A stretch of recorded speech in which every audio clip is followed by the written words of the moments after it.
So today I'm here with the super famous Gordon Burcham. Hello Gordon, how are you? I'm very good, how are you doing? Yeah, I'm super famous, I'm not sure of. But...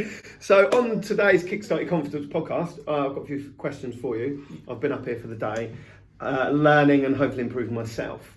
But before we get to that, I want to go back because a lot of people, I know you're on Facebook a lot, you promote yourself a lot, which is fantastic. And to be honest, I'm trying to learn from you a little bit if I can. And I remember one of the things that really stuck with me, you started from nothing. I remember you telling me the story about how, back in the day, I'll let you tell the story, but you come from nothing. Yes. And now you've got a 9,000 square foot gym. You've just brought me upstairs into the HQ. Your mat space is what, 6,000 square foot? Yeah. You've got your own, what do you call it, a studio, a suite? Development suite, conference facility. Yeah. Like, it's amazing. So can you just tell me, Yes. and everyone listening, Yeah, sure. kind of how you got there? Well, I'll tell you about where I was. So, I think, and this is a confidence podcast, so I think it's really relevant to go back to where I lacked in confidence, and that was growing up. And I had a real tough time growing up as a young lad. I really struggled mentally when I was younger. I think there was a lot of conflict around my life, and as I went through primary school, I was kind of bullied a little bit, but I only had two friends. Yeah. Both were girls and both used to beat me up. And I went from there, and I was just I was a bit quirky, a bit different. Yeah. I had one of them big earrings, and I was just being my own self. However, that brought with it its challenges, and me being myself, I used to get a lot of verbal bullying, then physical bullying, and I went to secondary school, and from there it really spiraled a bit. I was always the kind of guy trying to fit in, and I didn't have much confidence, but then it really started to turn bad. I remember at school always trying to get in around in the groups, and I was just always on the outside, and then I started to get physically bullied, and that I found really, really difficult. So what age would you say that so because we talk about verbal bullying at junior school, and then you go to senior school and it's exactly the same for me, and then obviously they get a bit stronger, get a bit more confidence, everyone wants their little pick. At what age or what year group would you say that comes from? Sort of 11, 12, and I remember this one lad absolutely used to batter me. I remember so many times being at the park and him just come down from nowhere, and the absolute fear run through my body, and feeling sick and just punch and kick me. I remember there was many times I was outside my house for nothing, and I'd literally get battered. I remember one time just getting battered against a car and then kicked while I was down, and running into my mom, running in with fear, running into my mom and screaming and crying. Then she'd bounce me and say, "Get outside. Every time you get knocked down, get back up. That's how you win." I'm in this fear.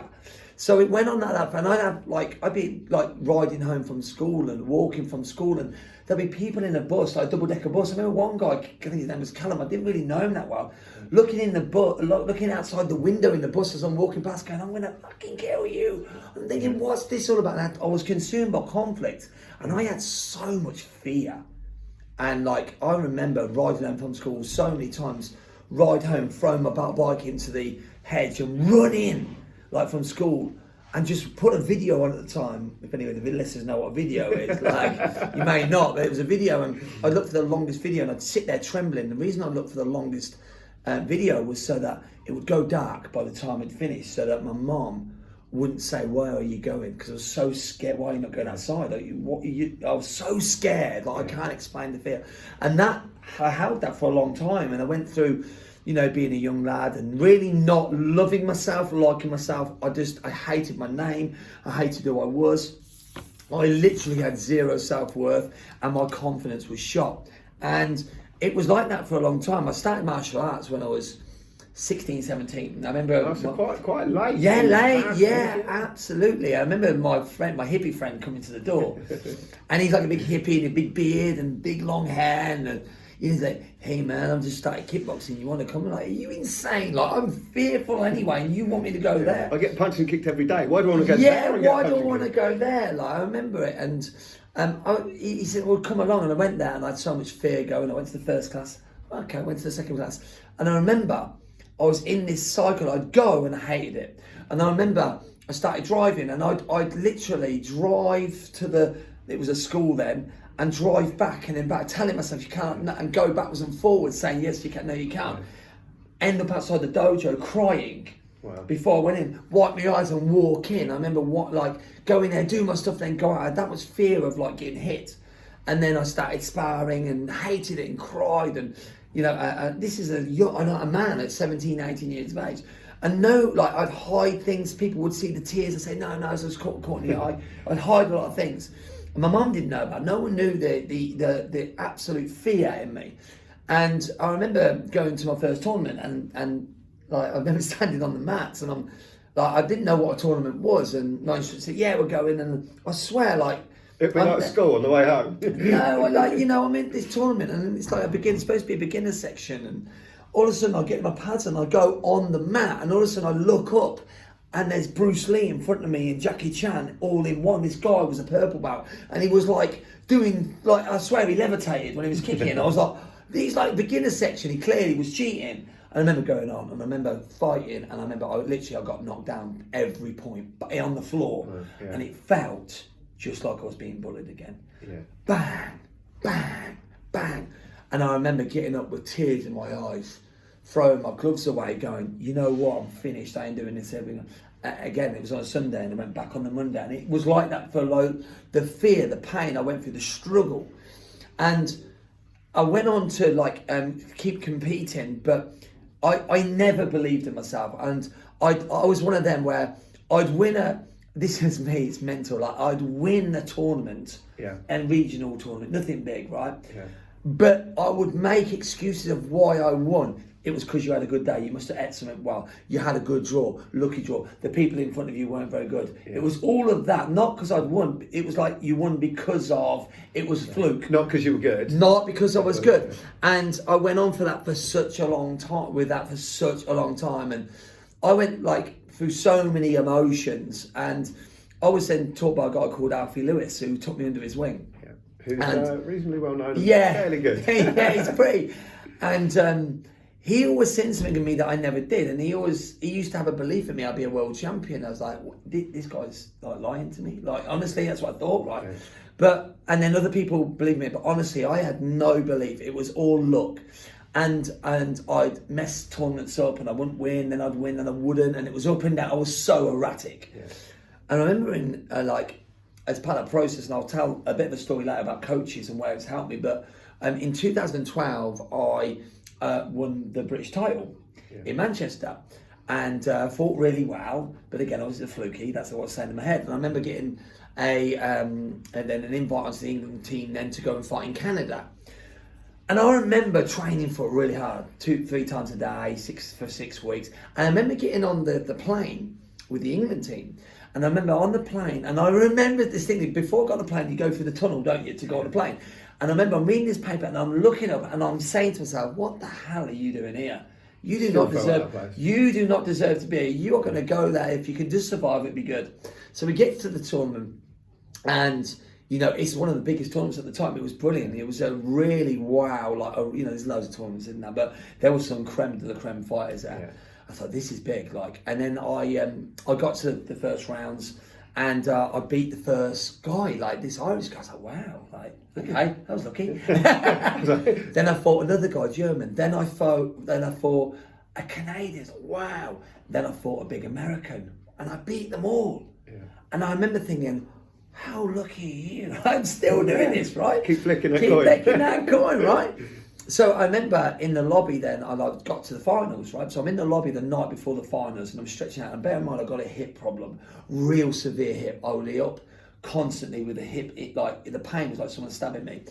And I remember having all them thoughts. And then I went in my bedroom and I had a change and something clicked.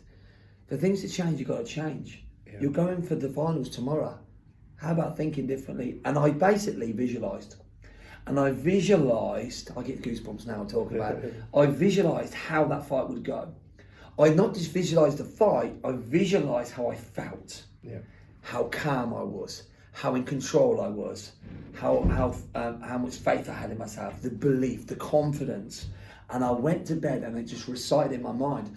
And I remember waking up the finals day in the morning in this sense of calm.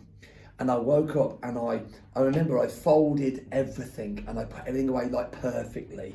Yeah. if I had a military 9, almost. oh yeah, like everything was perfect how I felt, and I was still visualising. If I had a 9 and I'm a boxer shorts, so like it was like that, and everything was perfect. I'd go down, I had breakfast, and I was just in this state of like confidence and calmness.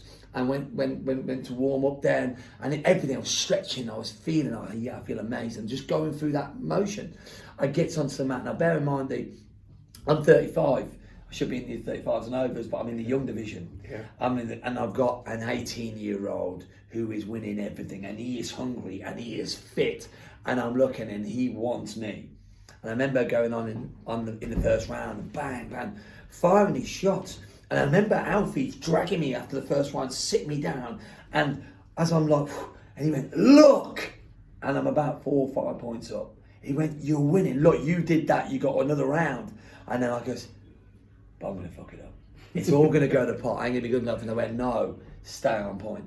And I remember going through in the final, and I get emotional about this. I went through to the final. I remember standing there, and my arm getting raised, and I'm looking at the crowd, and they said Gordon Burcham world champion, and that was unbelievable. It was, I turned to and as I'm looking at the crowd, I cry, and I'm screaming, and I'm just in total elation, and it wasn't because I won a world title and I beat the guy in front of me. It's because that was the day I was born. Yeah. Again, it's the day that I really arrived in this world. And at what age? 35. That's It was the day that turned my life around. It's the day that I finally could respect myself. It's the day that I finally believed that I was good enough. Yeah. And it took like I can't explain the emotion. Like I literally let go of everything. It was like a pop. Like finally I could start to love and respect myself. And since that day, 35 and 42 now, 7 years, I've just been on this mad journey. And I went to win 3 consecutive world titles around the world. I beat pretty much everyone who was in my path. And this is all in kickboxing? Yeah, in kickboxing. Yeah. And I went from there, and I've just built this mad empire. I mean, been running schools and stuff, but that day was the day where I was born. And it was a day that changed my whole life. But it was not just one day, it was an accumulation of stuff that happened. Because, I've had coaches and mentors through that time. I had a life coach during that time that really helped me find who I was. It peeled the layers of the onion, literally, like to really find the core of who I am, which all helped with that. And that, I'm incredibly grateful for the support I've had along the journey. We'll talk about mentors in a bit, but I just went on this mad journey and building my schools, winning world titles, building businesses, and I literally, I can say today, I am the person I'm born to be. Yeah. I really believe in who I am, and I believe in myself. I am authentically who I am. Brilliant. Unapologetically. Yeah. What you see is what you fucking get. This is me, and I'm fucking proud of it. Yeah. For so many years, I was trying to be somebody else. For so many years, I thought I had to be somebody else to be accepted. Yeah. People either accept me or they don't. I am fucking happy with who I am. And you're very proud of it too, so well done. Thank you. I'm glad you said that, because obviously you teach so many children, so do we. We get so many kids aged 9, 10, 11, 15, 17 going, I don't know what I want to be, I don't know who I am, I haven't found myself. And certainly over last 5 years with all the transgender stuff coming out as well, I don't want to go on to that, but my point is there's so many people that don't know what they are, and you've just turned around and said it took to you 35. 35, yeah. I mean, if I'm honest, it's probably about the same for me. 35, 36, when HK really started to grow and I really found my feet, that I felt like me. Yes. When I looked in the mirror, I didn't see me. Yes. I saw someone else. I knew it was me, but I didn't see me. Yeah. And that probably sounds bizarre. No. And it took to mid to late 30s before I went, oh, that's cool, Danny. Yeah. Do you know what I mean? Yeah, that's amazing, mate. And so many people worry about it. They do. You're on a journey. We're on a journey, guys. Here's the thing. We're on a journey. As long as here's the thing that I've learned along that journey and still do today. We don't know. So many people are trying to work out what it is. Where's the end? Yeah. What's the journey? They want to know exactly what the path is going to be. Here's the news. No one fucking knows. You are going to be on this journey, and it's going to iterate. It's going to pivot. You're going to move round, up and down, side to side. Here's the thing. As long as you're on your journey, as long as you're working towards something, listen, it's not going to be perfect. You're going to be challenged. You know what? And you will find yourself because you're on that journey. Yeah. And I like, one of the things I teach a lot is like stop trying to make things perfect. People are looking for perfection. Perfection is the killer of success.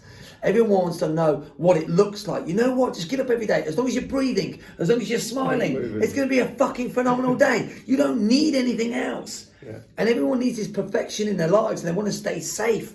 We're not born to stay safe. We're born to evolve as human beings. Yeah. And when you can evolve like that, when you can literally get up and just be free, freedom is the thing that I teach a lot. Like, just be free and open and stop putting the shackles on yourself. Yeah. That's where happiness truly is. Yeah. Just being free. You know, the world needs more free people. Yeah. You know? And I think even when you get it perfect, some prick could come along and ruin it for you anyway. Perfection is a delusion. It's imperfect. You cannot be perfect. And the thing is, like, there's a lot of people who run perfection these days. And there's a reason they run it, because they're fear of they want to be perfect so they're not judged. So it's looking at why people want to be perfect so they're not judged. Or you look on social media, people want to, like, this is why suicide rate in teenagers is the highest it's ever been, because of social media. Everyone's trying to perfect. They see the perfect filtered person and think that's how they're going to be. There's no filter here. There's no filter. Fuck the filter. It's like, and they're looking, going, well, I need to be that person, so actually I'm going to judge myself. And they're looking at everyone trying to be perfect, and the reality is, no one's perfect. I see models, when you see them up close, they're like, wow, they don't even look that nice. But on the pictures, they look amazing. Here's the thing. Like, number one, never judge yourself on another person, because that means you want to be them. Number one, like, judgment of self and judgment of other people is not smart, and it's not going to make you feel good. What you should look at is, number one is, you should look at yourself with love. You should look at yourself and love everything about yourself. One of the things that I learned along my journey is I was trying to be somebody else. I thought I had to be a certain way. As soon as I realised, this mad realisation, actually, I love that I'm quirky. I love that I nearly flood the house every week. I love that I set things on fire. I love that I lose my keys every single day. I love I leave a trail behind me. I love that I'm loud and brash sometimes and I'm out there. I have no filter. I fucking love that. And if you can't look at yourself with love, who else is going to? And I love that about myself. And and I can say that because for 35 fucking years, I hated myself. Yeah. And confidence starts inside, guys. Like, that confidence is what this podcast is around, isn't it? Like, the confidence is within. And first starts with love. When you love who you are, and I think most people are taught not to love yourself. It's a bad thing. That person loves themselves. Doesn't she love herself? What a crock of shit that is. Yes, love yourself unconditionally. Definitely. You know, like you would a child. Yeah. You're the most important person in your world. You look after yourself. You got to love yourself to love others. It really starts from within, and it's something I've learned. I'm very passionate about. Yeah, I hadn't noticed. And it's funny you say it, because literally just yesterday I had a parent bring their child to me. I won't say their name, and say a girl's been nasty to her at school, and I was like, well, at what level of nasty? Yes. Is it kind of I don't like you, or is it they're wrapping a chair around their head? And they're like, well, they keep calling her names and they're being really, really nasty. I'm like, but she's not getting physically hurt at the moment. They're like, well, no. I said, well, your retaliation doesn't need to be that high. You just need to, like you say, love yourself, be positive, confident in yourself to go, I don't care. Yeah. So people come up to me, you're bald. Yeah. Well, I mean, it's not very nice, but it's factual. I am bald. Yeah. I've got crooked teeth. I'm ginger. Do you know what I mean? It's just one of them things. So they're just telling me what I already know. Well, so you go, well, okay. I say to people, like, what other people's opinion are and what they say about you is none of your business. Don't make it your business. Yeah. The challenge is, most people are that when you understand, I've got a book coming out called Live Life Happy. It's about you. It's the power within. And once you own your stuff, when you own yourself, when you take full responsibility for everything in your life, you pass from childhood to adulthood. Yeah. You can't blame other people. People can do what they want. You can't control a human being. You ever tried to control another human being? Doesn't work very well. It's impossible. You can't. Here's the thing. What you can is work harder on yourself than you do anything else. Because what that person says only becomes a problem when you make it the problem. So you're the problem. Yeah. Don't make it your shit. If someone says to me, you are an absolute arrogant prick, I said, I know. I don't care. I'm not bothered. You can say what you want. That's in your world. I know, and I agree with you. See you later, mush. You know, the reality is, people can't affect you without your choice. Yeah. And actually, when you can start to own your world and realise that actually, no one could, like, I hear people, that person annoyed me. No, you annoyed yourself. Own the stuff. Take full responsibility. I learned that from a guy called Jim Rohn, amazing guy. And he said, the day you pass from childhood to adulthood is when you accept full responsibility for everything in your life. Yeah. Owning your world. And the world is full of blamers. And when you're blaming, your power gets pulled away, you see. But there's the problem. When you blame, you can't change it, which annoys you. When you're looking at other people or circumstance, but when you look at you and they say, well, how can I own this? What can I do better? Oh yeah, okay, cool, that's good. That means I'm in control. And when you're in control, you feel better about your life. When you push away and you blame things, you're out of control, which is why people end up with more depression and they're not owning it. And I feel for them, I really, really do. Because there's so many people that don't love who they are. Yeah. They're so worried what other people think. They're so worried that someone said that they're bold, like for instance, or you're skinny, or you got big ears. I used to get called wingnut, So what? But I used to take that on board, so I've been through that cycle. Yeah. And so the damage, isn't it? You're damaging yourself. Understand that. Here's the great news. If you're damaging yourself, you can change it. If you say someone else is damaging you, you're stuck. You're screwed because you can't change that person. But you can change you. Once you change you, everything around you changes. Yeah. And that's, I don't know how you teach, but that's exactly what we try and teach within, whether it be the punch and the kicking side or the confidence side of it. Yeah. If you can take control, then it doesn't matter. Again, I've done a podcast with one of my good friends, also my coaches, in year 7 at William Parker. Yeah. We had a little bit of a disagreement. He came up to me and punched me square in the face, and we talked about it. And he said to me, what did you think? And I was like, inside, I'm like, oh, that really hurt. And I'm like, don't show pain. Yeah. Don't show pain. Yeah. And everyone else was like, hit him back. And then he looked at me and he's like, and just walked off because he didn't know what to do. Yeah. But then for the next year, everyone's like, oh my God, do you see how hard goal was? He got hit and he just took it. Yeah. So I felt like the right mark, and everyone else is going, he's a superhero because he just took it and took it, absorbed it, and smiled, and Dave walked off because he got nothing out of it. Yeah, absolutely. So, and I think that is it.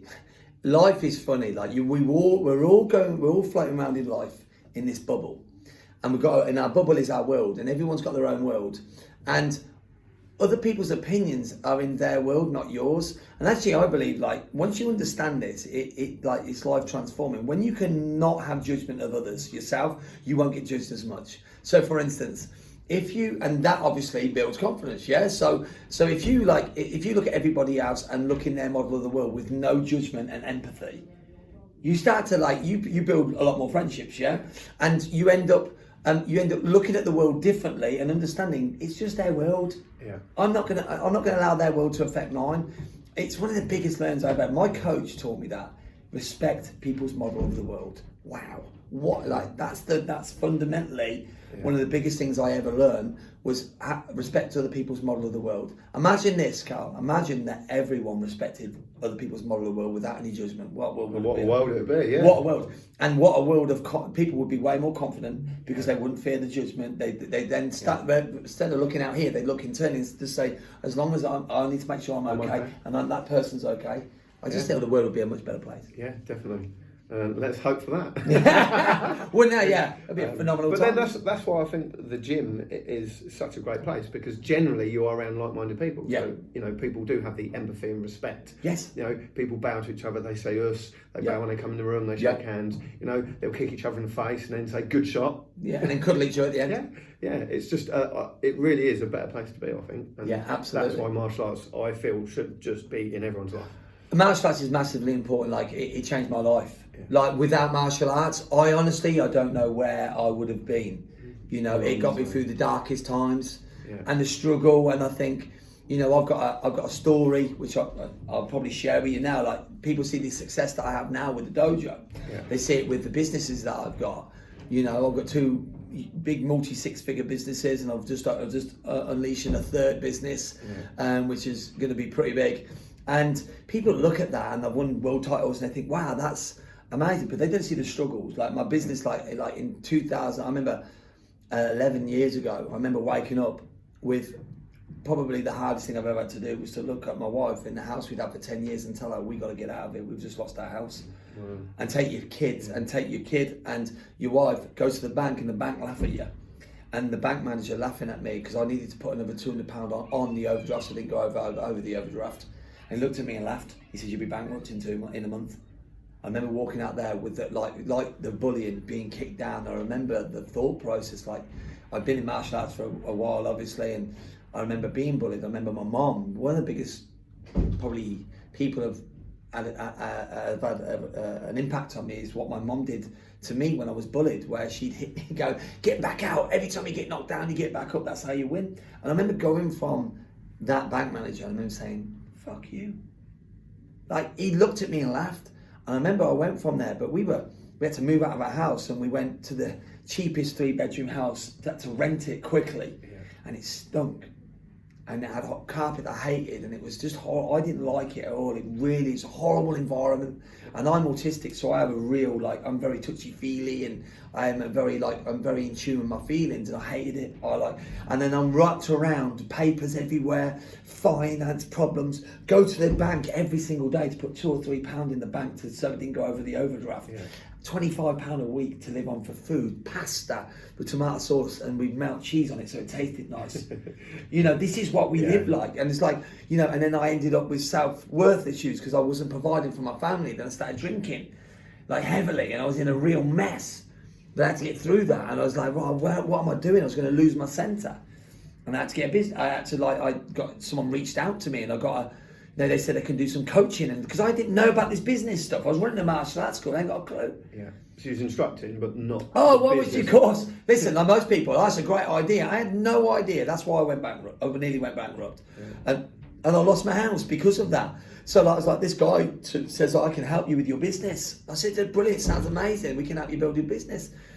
I said, okay, cool, how do we start? Because give me £3,000. I'm like, how am I going to pay that? £3,000 for 3 months, this is 11 years ago. £1,000 a month, they can't do that. And I remember putting the phone down thinking, you know what, I've got to do something here. So I remember selling a few bits in the house, and we just managed to scrape some money together. I don't know how we did it now, I still don't know. And I paid this £3,000 and went on this coaching journey.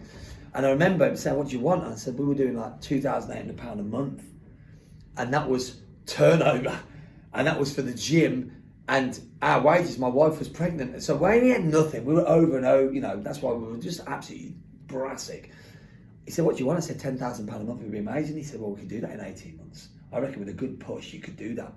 I was like, okay. So we just went at it and worked our socks off, pushing the pram, leaflets, rebranding, doing everything different. And in 2.5 months, we turned it into a £10,000 a month business in 2.5 months and went from there.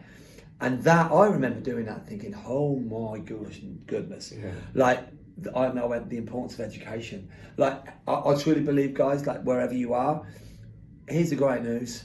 You can learn anything. Never say to yourself you can't, just say I haven't learned it yet. And once you do that, I went on a mad journey of development. For the last 11 years, I've just invested in mentors, training. So I spent at least £250,000 at least in education, mentors, events. I had a life coach for 5 years to work on me, to work on some deep stuff that I'm not going to share on here, but it's so deep. Personal development, business, marketing, strategy. And it's been so important, and I'm so blessed to have gone on that journey and to build the businesses that I have. But I've been through the mill, I've been through the pain. I know what it's like to not have. I know the self-worth that you have when you're not succeeding, you think you're failing, to look in the mirror every day and just not want to be here anymore, to drink yourself stupidly. I've been there, I know what it's like, and it's not a nice place. But you know what?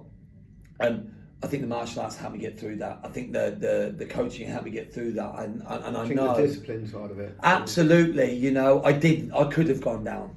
I could have, and it didn't. And I'm grateful to have been on the journey I have, and to now be able, I coach so many people. Like Carl, I've helped coach so many people to success within their businesses, especially martial arts world, but other businesses as well, where they'll build their confidence, help them in marketing, etc.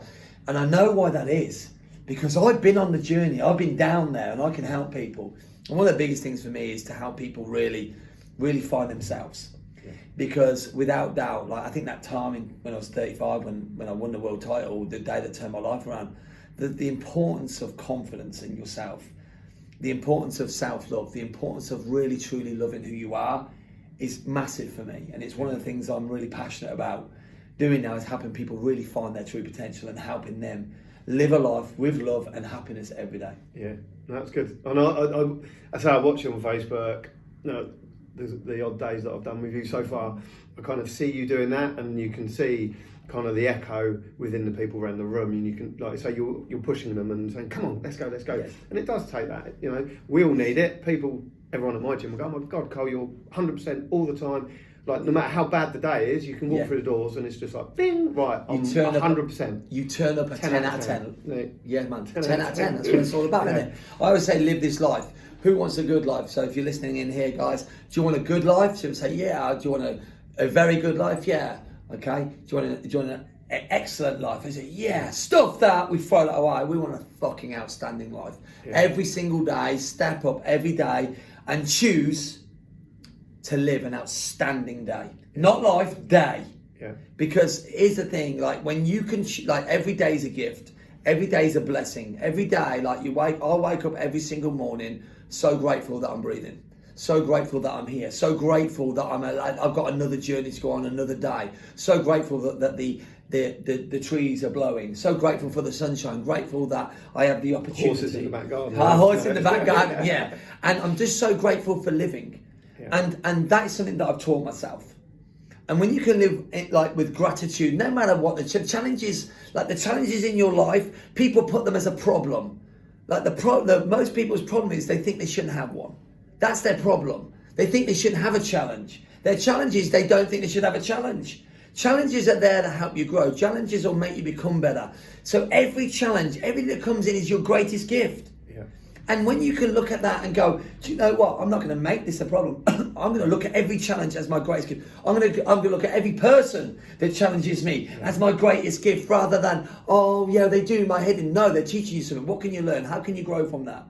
And that allows you to get up every day and go, you know what? This is like, I get up sometimes, I bounce up and I'm like, what's today going to bring? Like, this journey's going to be amazing. What's the missus goes? Is she bouncing out with you, or does she go, oh, no. When I downstairs and do some filming? No, because I do have a balance. So I get up in the morning and I go for my run in the morning and I energise my body and I'm all in. So do you run every day? Every day, every morning, every day. I run, by the way, guys, not to get fit, to get my brain in gear. That's to give her half hour in the morning. Yeah, I go for a run because I want to get myself ready. Energy, endorphins. I want to spark the brain. I want to detox the body. I want to get my mind, and I only go for a mile. I'm not. This is maintenance running every single day. It's called my Kickstart. And I'm thinking about things, and I'm going through in a positive mindset. Kickstart, yeah. And get the mind going, and like just set myself up to have a fucking phenomenal day. Like I don't want to turn up a 9 out of 10. What the fuck? Like, I want to have an outstanding day. That's my aim. We had a mastermind the other day, and lots of people have missions in life. Yeah. They have missions. What's your purpose? What do you want to do in life? And they go, I want to do this, and I want to have £1 million house, and I want to do this. And I came to a realization. I have a mission in life. This is my biggest mission: to live life happy. That's my mission. Yeah.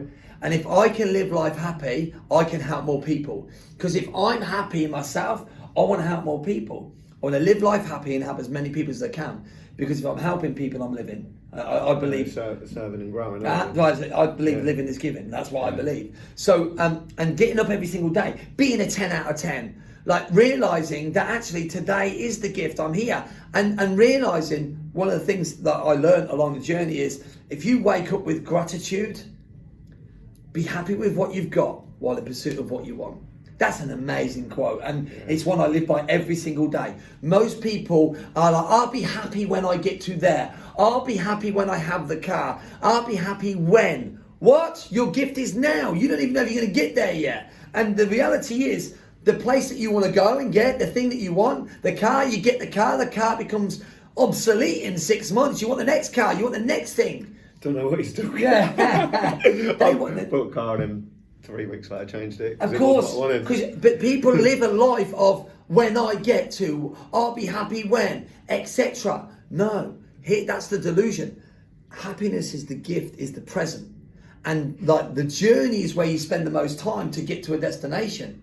Be happy on the journey, be happy with what you've got while in pursuit of what you want.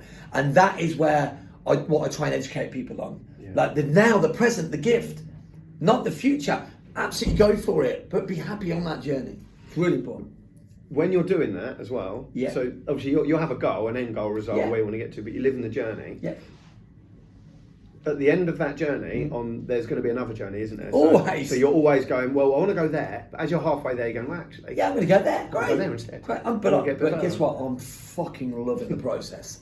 That's what I want to get. I'm loving. People, I'm glad that's so. I love the ride. Yeah. I enjoy the challenge.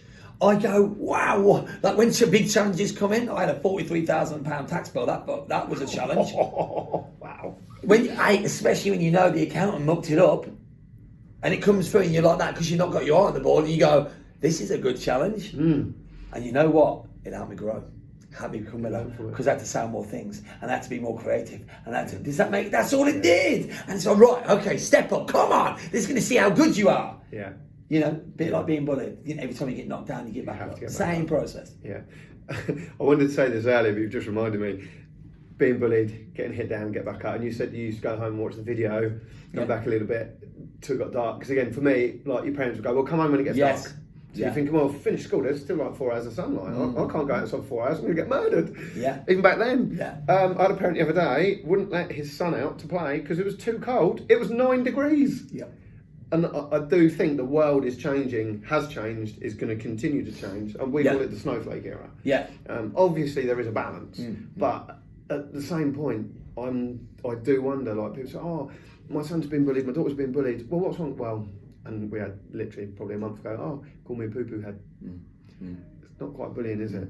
It's wrapping people up in cotton wool and not allowing people to be who they are. And like kids need like kids come into my dojo. I'm like, go, I want you to fail as much as you can. Yeah. Get it all wrong. They look at you and go, huh? Like, you know what I mean? Parents put pressure on the kids to be perfect. See, the perfection again. Yeah. Like they come in and they don't even know whether they can. They look at you as if saying, "Oh, I'm going to get this wrong. I don't want to get it wrong. Don't want to get it wrong. Get it wrong." We had a new staff member. It was hilarious. Literally, she came in the first day. Second, I thought she's a good girl, but there's a problem. She's barriering here. There's a problem with that. And I literally went, "I need you to do one thing in the next 10 days." She went, "What's that?" I said, "I want you to fucking fail as much as you can. I want you to screw everything up. That system there, screw it up. Screw it all up. Make mistakes. Make as many as you can. And every time you make a mistake, I'm going to pick you back up and I'm going to pat you on the back and say, 'Good job. Keep going.'" And she went, "Huh? Can I?" I said, "Go and make as many mistakes as you can. Fail, fail fast." And she went, "I've never heard that before." I said, "Go and fail." I said, "We do not judge you on failures here. We judge you on not taking action.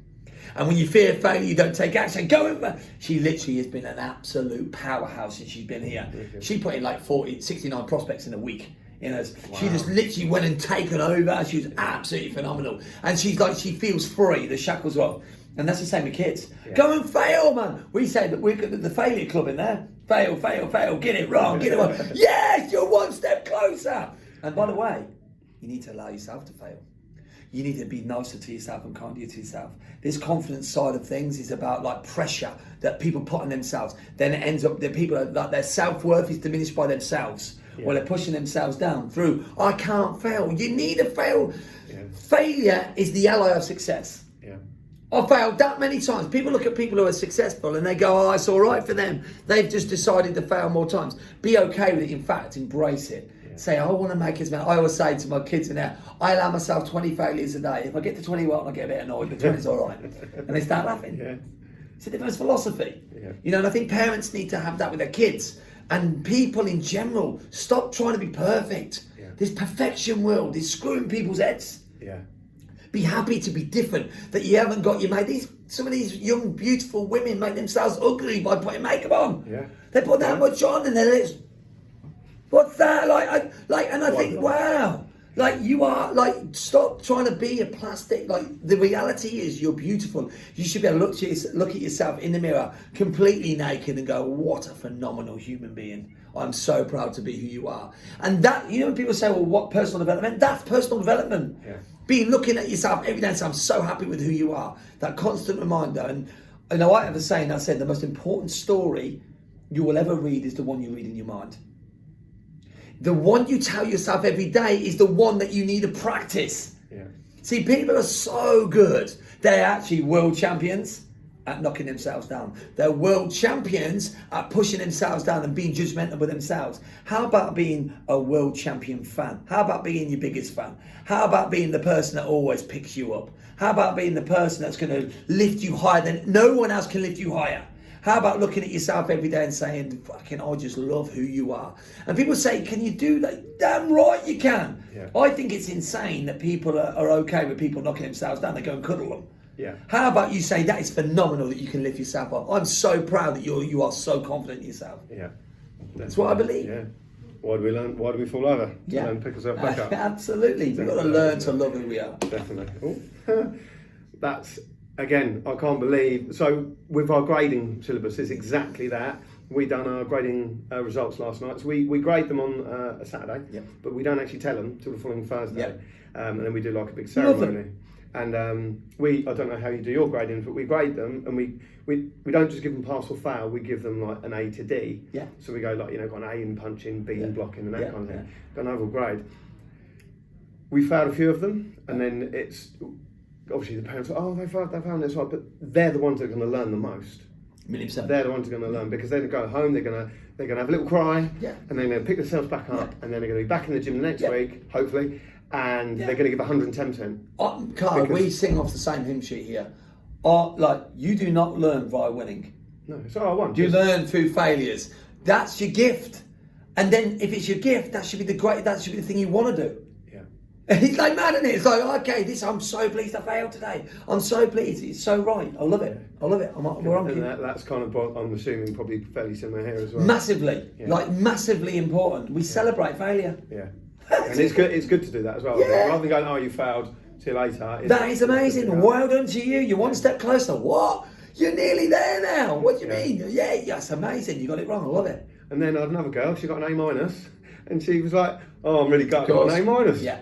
Because I didn't get it perfect. And Yeah. again, it's striving for Perfection. perfection, isn't it? Absolutely, perfection will kill people. And that's where I think that martial art line blurs into the world. Yes. With, like you say, the makeup, the hair, the Instagram story, having to look good.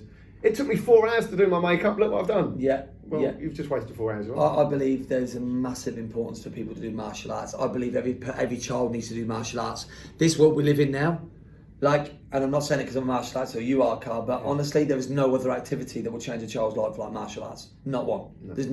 There's nothing out there. It's the one activity that should become the number one thing. People say to me, yeah, well, he's gonna, this is what I get. Oh yeah, well, he needs to do his swimming because it's save his life. I said, let me tell you something here to the parents. I'm telling the parents, let me tell you this.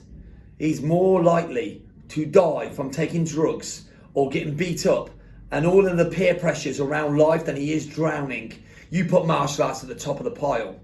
You've got to do swimming as well, but put it to the top of the pile. That will save his life. To be able to be stronger, to be able to thought off social media, to be able to look at himself and say, I'm confident in who I am, my life.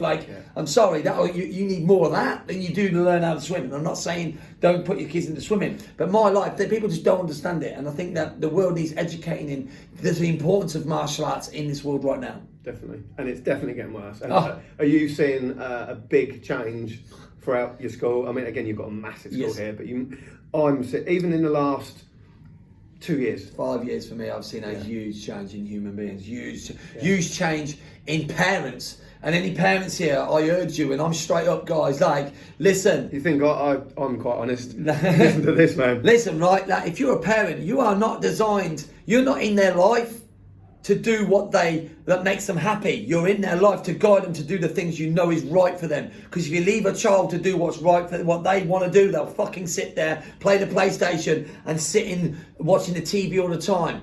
They will do that. Now, as a parent, I said to my kids this, very simple. You'll thank me later. You don't thank me. If you don't like me now, it's tough. My daughter said to me, I want to quit martial art. I want to quit doing ballet when you're 10. I said, of course you can when you're 18, but when you're under my roof, you're going to keep on doing it. And I don't care, I'll drag you there by your hair. You're going there because I'm going to teach you the importance of not quitting. Let me tell you why that is. I said, because when you are older, you're going to learn that winning makes you feel good. When you are losing, it doesn't make you feel great. But winners smile, right? I said, what I'm teaching you is the importance of never giving up, to be a winner in life. I said, and that's it. And now she does dancing and singing in the West End at 14, 15 years of age. Because she's a winner. Yeah. She doesn't know any other way. She absolutely loves it. And I said, the parents, they're so busy so busy being bad parents. Yeah. They're worrying about themselves, looking at what they can do. It's the truth. I will speak the truth. I don't care, right? The reality is they're so focused on themselves. People come to my martial arts studio. They're so busy on Instagram, not even watching their kids. Then they decide when the kid says, "Oh, I don't want to go." "Oh, it's just easy for me not to go." Yeah. A parent like, "No, you're going because I'm going." And you can go as far as sometimes parents can be killing their kids because they're not thinking about, okay, how effect would this be on my kids? I see kids who need martial arts in my dojo. It's building their confidence, and their parents allow them to quit. What are you doing? Yeah. "Oh, it says, oh, we can't afford it." That kid I see in 2 years' time, they're out in the streets, they're doing drugs, they're being a complete tit.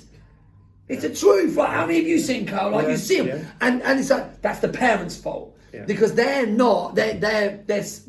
installing into the child, it's okay to quit. You're a quitter. You're no good. It's okay to give up. Yeah, we are designed like we gotta, as parents, we've gotta. I get very passionate about this. Yeah. We're leading our children not to what they want to do, what we know is right for them. That's really important. That's just my 2 pence. Well, again, what you've hit on. Charlie's in the room, just behind the camera, by the way. Hey, Charlie. We were watching. What's that program last night? I want to call it Fat Program, but. You're allowed to talk. You're 100 kilo. 100 kilo children. Did you see it? No. So 100 kilo children, and there's a boy in the bed. He was 14. He was 115 kilos at 14, and he wasn't the tallest kid either. He was having a hip operation. Yep. And then like the hospital, when the doctors are saying, look, we need to get him up to get him exercising and walk around the hospital and this kind of thing. And then the mum wasn't the slimmest, and then they're going, look, you need to get up and exercise. And the mum's going, yeah, he doesn't need to exercise. He needs his rest time. And it's like, he's been lying in bed for 6 hours. Yeah. And the mum was killing him. Yes, of course. He nearly died. I say nearly died, but they started doing his hip, didn't they? And then they come out a couple of problems while they was doing the operation. Because without being horrible, his 14-year-old kid had so much fat. And then he's going to be a drain on himself, on the family, on the NHS and so on. All because the mum's allowing it to happen and has allowed it to happen. Absolutely. Probably from day dot. Carl, how many kids have come to you for confidence and their parents have stopped them doing martial arts and allowed them to go and do something else? Yeah. Oh, he got hit on the nose and he didn't like it. Unbelievable. So he's going to go and do whatever else. Ballet. Yeah. Something a bit less violent. Yeah. I see it all the time. I turn around and go, he got hit on the nose. Yeah. And it hurt him a little bit. Yeah. Brilliant. It's a kickboxing gym. What did you expect? We always say that people are they don't want to get it. It's the very reason they need to do it. If they're like, I always say to like parents, if he's running away from this now, he'll run away from it for the rest of his life. Yeah. If you're fit, and this is the same for adults here, guys. If you fear something, that's the very reason you need to do it. Like I always say, if you fear something, do it anyway. Yeah. Feel the fear and do it anyway is one quote that I've heard before many times. Like the podcasting is quite new. Obviously, I only launched last week. I was shitting. I still am. I still am. Of course you are. To be on camera, I'm not comfortable with it, but I'm getting better. Neither am I. But this is the skill set I want to learn, yeah. And like the stuff I'm learning now, hopefully the people that are listening are going to be learning the content that you're given, etc. Like it's so valuable. You just do what I do times 10, times 100, if not. So making myself uncomfortable to do this is only benefiting everyone else. I love exactly be comfortable being uncomfortable is what I always say. Make sure, I love that, Carl, and congratulations on a great podcast. And if you want to grow as a human being and build your confidence, you get confident by doing things that scared you. Yeah. Because you did it. That makes sense. So like most people live in this box, so they do not want to go out of their comfort zone, but then they don't grow.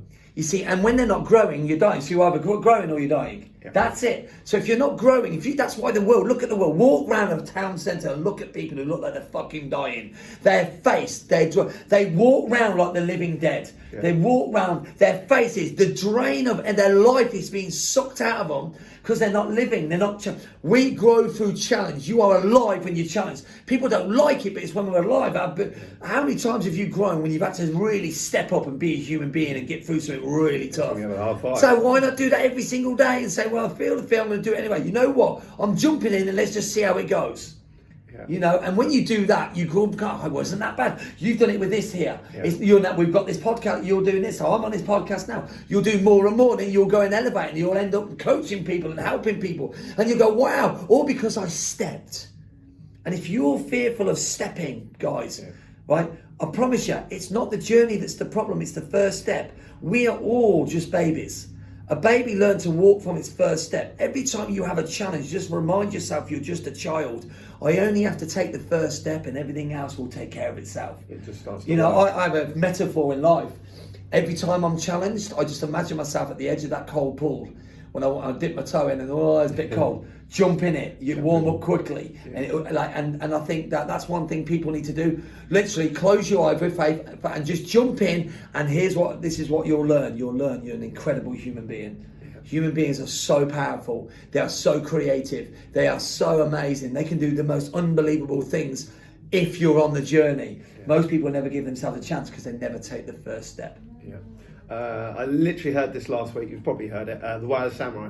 Yes. 3, 2, 1, and go. Yeah, absolutely. If you're Absolutely. unsure, procrastinating, thinking about it, 3, 2, 1, and do it. Whatever it is you're going to do, just go absolutely. and There's do a it. book Take called that- 5, 4, 3, 2, 1, I think, by Mel Robbins. It's amazing. Yeah. So it's about that. Something I'm trying to do more of is read. Yeah. When I say read, I mean download, because then I can just listen Absolutely. to it. Absolutely. I listened to your book, actually. Okay. But actually started this journey. From Wow, how mad is that? Yeah. That's mad. So, next question.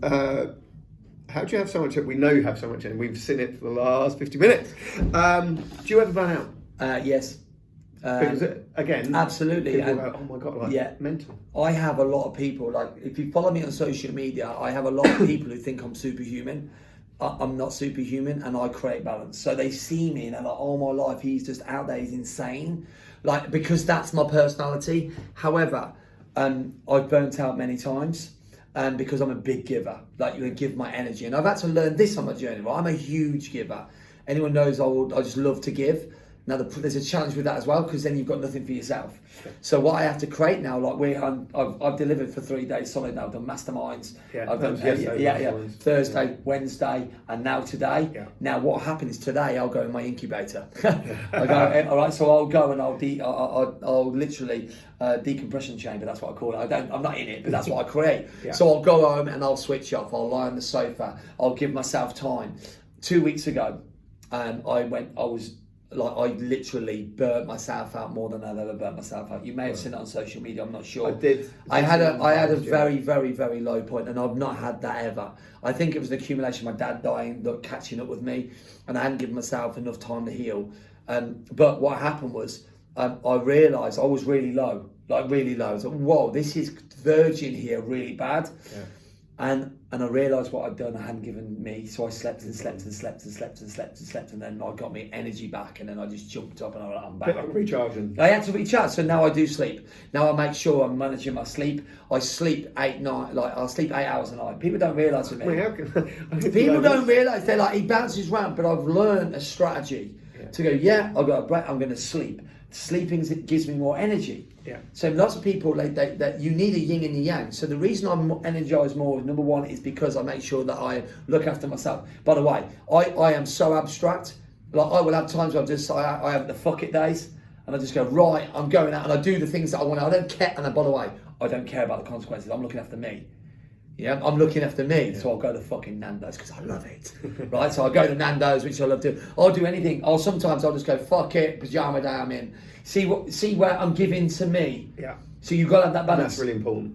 Really important. And you find lots of entrepreneurs and business owners and people, they're so busy just giving, and then they feel they're going to let people down and da-da-da. Yeah. But you're letting people down by burning out. You're letting people down by you not being right. Yeah. So I try and create that balance as much as I can now. Yeah. And it works. So that's one of the reasons. Number two is because I absolutely wake up every day with gratitude and love. Like I try and tap into gratitude and love every single day. What do I love? I love my family. I love living.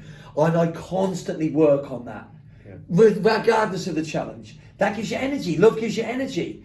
I make sure that if I'm tired, like you'll see me sometimes doing star jumps and jumping up in this office and getting my body going. I'm using my endorphins to keep me going. Does that make sense? Yeah. Because I'm feeling sometimes it's just like low, and I'm like, hold on a minute, sort yourself out. So the reason you see that is because I make myself that way, and more importantly, I do what I love.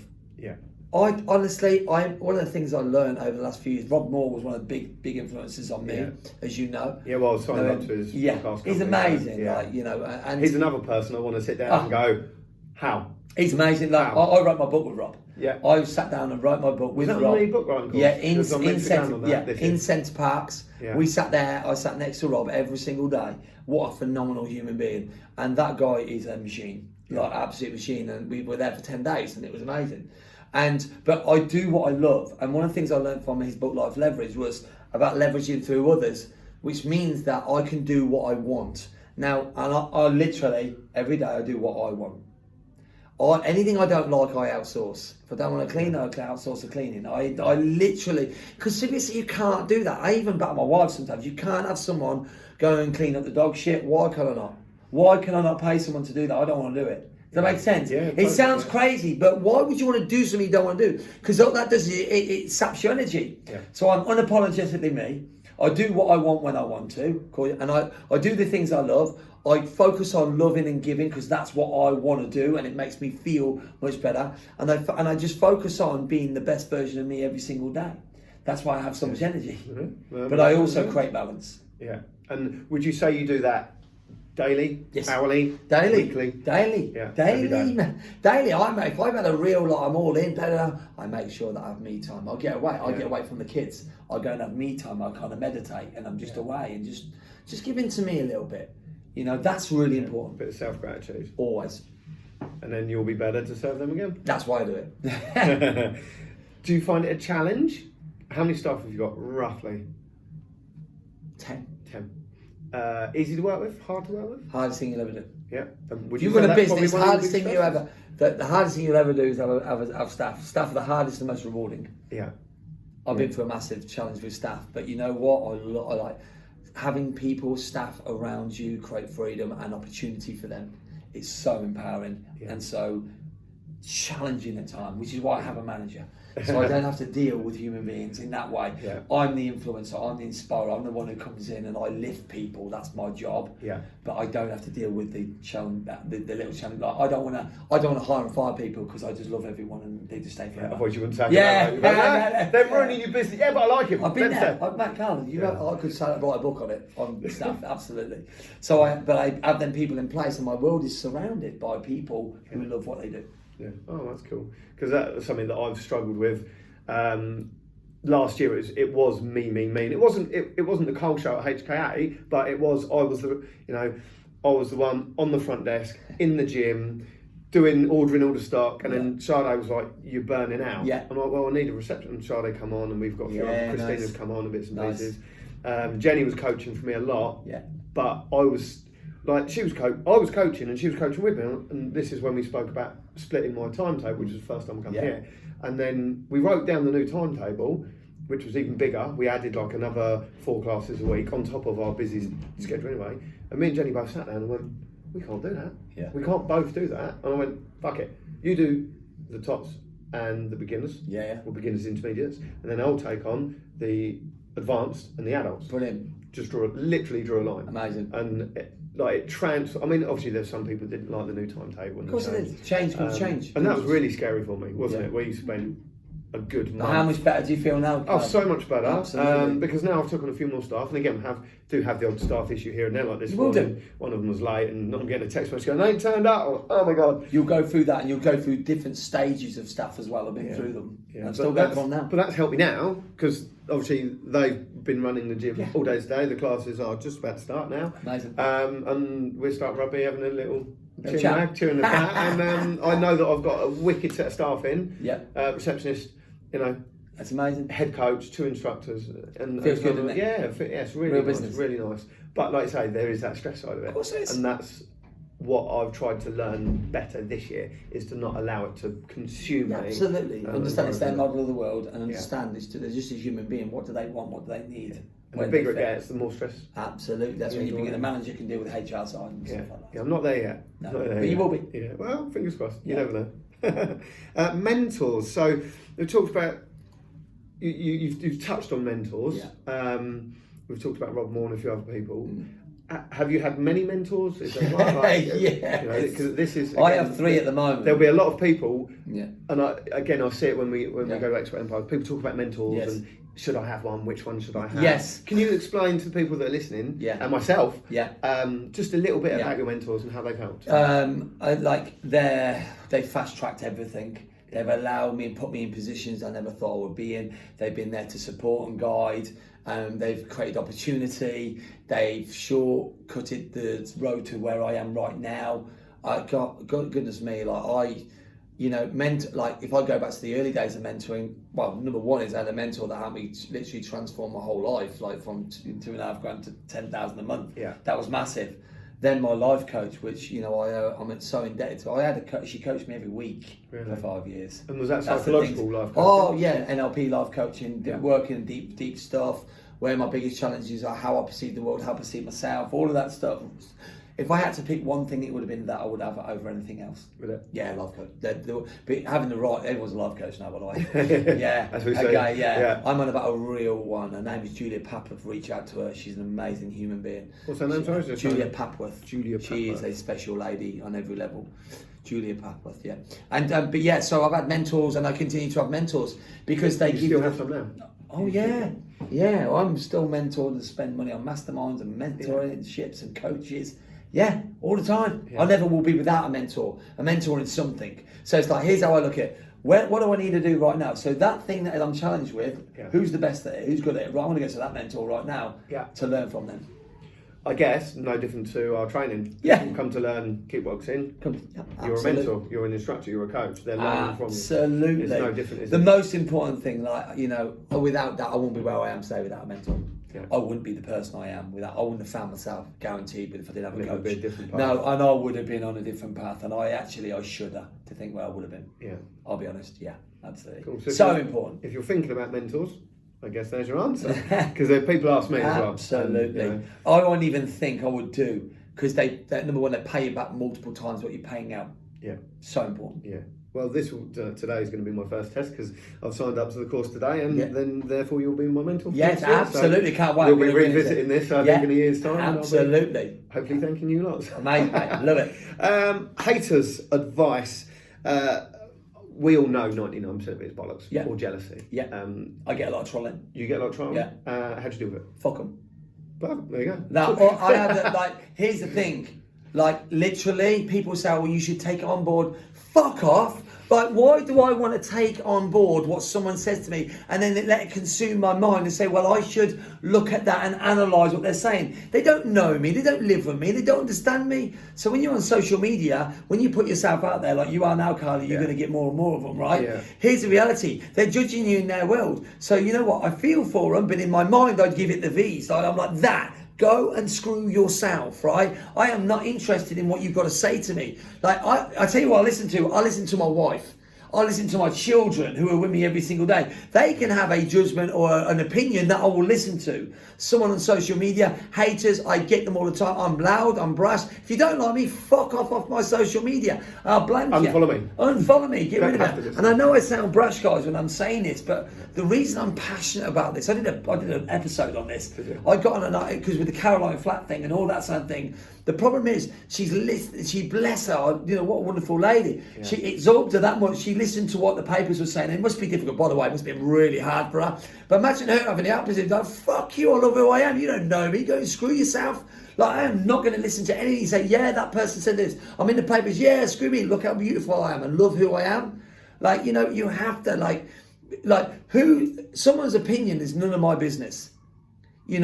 And the reason I go like this all the time, right, okay, is because I'm basically saying, get out of my life, stay out of my way. I'm not going to listen to what you say to me. But here's the thing, I used to.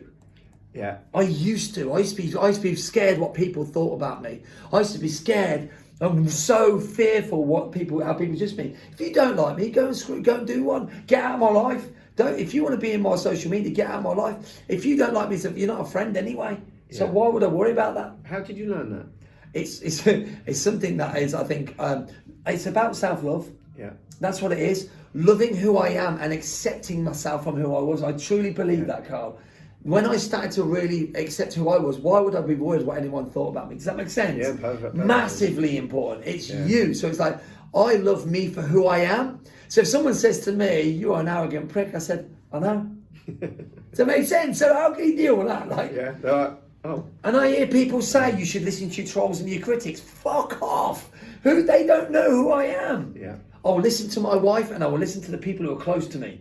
I will listen to the people who are close because they know me. Yes, So all these haters and like critics and stuff like that. So yeah, may have some reason. They may have some. No, they don't, because they don't know who I am. No. Does that make sense? Yeah. So my advice to you is fuck them.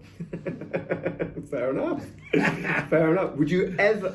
And again, by saying fuck off to a lot of them, is there ever a time when you go, "Oh, actually, I could learn from that"?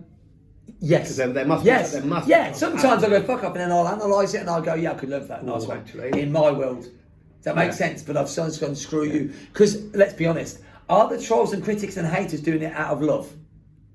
You're not doing it out of love, so why should I give them any of my time? Yeah. Now, some people will be listening to this podcast and doing exactly the thing I'm thinking, saying, "This guy's an arrogant prick." I know that's going to be happening. Yeah. So for you guys, fuck you too. Like, I'm not bothered. It's fine. But for all you wonderful people out there, I'm doing this out of pure love. I don't want you to be a slave or chained to other people's opinions. I genuinely are doing this with absolute love, because I know what it's like to listen to other people's opinions of you when they don't know who you are. Yeah. I'm sure you can understand that. Every day. And sometimes you have to be brutal. For those who understand where I'm coming from, you have to be brutal sometimes, because they don't know you. But listen to the people who actually matter. Yeah. And again, it's only going to destroy you slowly anyway. If you listen to them, like if I listen to everyone that had a chip at me, whether it be at school or when I left school, went to work, and so on. If you listen to even maybe other gyms that go, "Oh, Carl doesn't know what he's doing." Well, we've got a membership system and a group of fighters that kind of say that we do know what we're doing. Of course. Because, and you are right, it will start to back, and that's what I'm trying to do, is trying to get you to protect yourself. That's why I say fuck you. Yeah, because 5 years ago it would eat at me. Of course. I'd be like, "Oh, people go, have you heard what they've said down the road?" And I'm like, "Oh, what are they saying?" Yeah, absolutely. I've been, mate. We're so similar. I have been there. I went to like literally. You know what I do on social media now? If I see something that like triggers an emotion, I fucking block it. Yeah. I stay in control of my world. Yeah. That's why, because we can all be affected by what other people say and are doing. Get rid of it. Don't want it in my life. Just don't see it. Absolutely. Yeah. I have started saying that actually, haven't I? So, like, if people go, "Have you seen?" I don't want to know. Don't want to see it. Not interested. Don't want to know. And then it won't hurt you. What you don't know won't hurt you. What I'm interested in is my family. Yeah, exactly. So I want to talk a little bit about today. Yes. So we've just signed up to the Instructor Training Academy. Yeah, man. So I'm going on a new journey Yes. to improve myself, but also to improve my team around me. Absolutely. My HK has now got to a place where I cannot cope myself. So last year, people would come to HK for me and Jenny, and it was like, if I wasn't there, "Oh, where's Cole, or where's Jenny for her classes?" And we're now, I can't teach 200 people a week. I can't teach 14 hours a day. I'll die. Yeah. I want to spend time with my wife, I want to spend with my daughters, I want a life for myself. Absolutely. So, I do have 2 or 3 receptionists that do a good job. I do have 4 or 5 junior coaches, assistant coaches that help. We have an onboarding, so we now do, it's just gone. Buddying system. Yeah, great. So buddying system. So Callum's going to be your buddy. Beautiful. Jake's going to be your buddy. You're doing really well. And to start with, people didn't like it because they're like, "Well, they're not getting you. You're the front." Yeah. So that was really difficult for me to kind of evolve, and slowly that's now changing. And obviously, for me, this is the next step to improve myself, to then hopefully improve my team, to then hopefully improve for our members. Absolutely, and I'm well done for joining the program, because you're going to go on a 12-month journey, aren't you? You're going to learn, develop, and evolve as a human being, which is only a good thing. Yeah. You'll be able to pass that knowledge on to your team. You're going to be able to build a bigger team, because you're going to, and the way it goes, and you start passing it on, and that's what it's all about. Yeah. So I'm really looking forward to it. I'm nervous. Sade's obviously the alter ego side, and even Sade's like, actually, this could do some good. Oh, it will be amazing for you. It's going to grow a team, and you're going to learn. And by the way, building a team is a skill. You're going to learn a lot. You're going to learn a lot about building teams and stuff like that. So we've had a few bumps along the way. So I'd be worried if you didn't. Yeah, and I want to make them bumps even better. So yeah, I'm really looking forward to it. So I'm looking forward to being part of it, mate. It's going to be amazing. Good. It's going to be a journey and a half. I normally have a load of other questions, but we've already gone for an hour and 10 minutes. You're a busy man, and I've still got a 3-hour drive home. It's been an absolute pleasure. Have you got anything you want to ask me? I always ask this to everyone. Yeah, no, I mean, like, what inspired you to do the podcast? I've always so when I've listened to them over the last 10 years, I always thought, oh, that seems pretty cool. Yeah. And being at the gym, Sade will tell you, my kids will tell you, I talk far too much. Yeah. I'm now feeling like I don't talk enough. But everyone's going, oh my God, Cole rattles on and on and on. When we've done the grading ceremony yesterday, they're like, all right, just let us know if we've passed, stop talking. Yeah. So I've always thought this is almost like a calling for me. Love that. But I like I'll spend far too much time with my members. People have come and go, Cole, can I have a quick word? Yeah. I want to teach. Right, Callum, take the warm up, and we'll spend 15 minutes in the office. Yeah. So I give them a lot of myself, and I like doing that. And for me, this can only help other people. Yeah. So, and I didn't know where it was going to go. So one of my first podcasts was one of my members, and we talked about confidence, but we talked about her losing her sister. Yeah. And then her other sister then got cancer quite recently. And I really didn't know where it was going to go, and it was about confidence, and all of a sudden we're talking about death and cancer and stuff, and it was like, wow, like, didn't know where it was going to go. It was quite heavy. I released like a video of it, because we record it and on video and audio.